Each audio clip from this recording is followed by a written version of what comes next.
Gujarat chamber of commerce અને industry વાર્ષિક trade expo gate 2025નું આજથી આયોજન કરવામાં આવ્યું છે, જેનું મુખ્યમંત્રી ભૂપેન્દ્ર પટેલે ઉદ્ઘાટન કર્યું હતું। જ્યારે આ એક્સપોમાં કેન્દ્રીય ગૃહમંત્રી અમિત શાહ વર્ચ્યુઅલ હાજર રહ્યા હતા।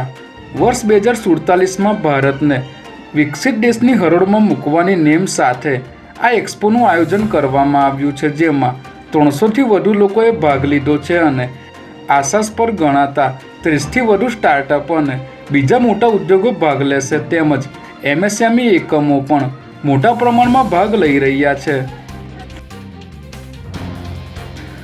અમદાવાદ શહેરના વિવિધ વિસ્તારોમાં જાહેર રોડ ઉપર ચાલતા લારી ગલ્લા અને નાના વાહનોમાં ખાદ્ય પદાર્થના વેચાણ તેમજ ઉનાળાના સમયગાળા દરમિયાન સિકંજી અને શેરડીનો રસ વગેરેના વેચાણના ચેકિંગ કરવાને લઈને મ્યુનિસિપલ કોર્પોરેશનના ફૂડ વિભાગના અધિકારીઓને કમિશનરે ખખડાવ્યા હતા।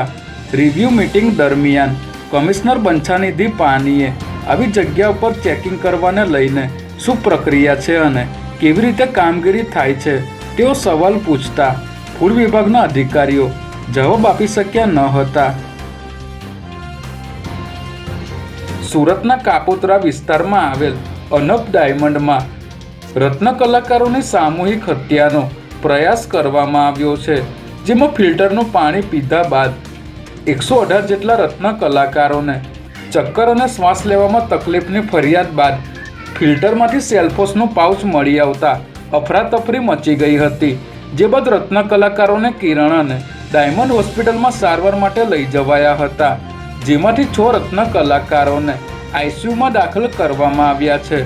ઘટનાની જાણ થતાં પોલીસ તાત્કાલિક અહીં પહોંચી હતી અને હાલ એફએસએલની મદદથી વધુ તપાસ હાથ ધરવામાં આવી છે।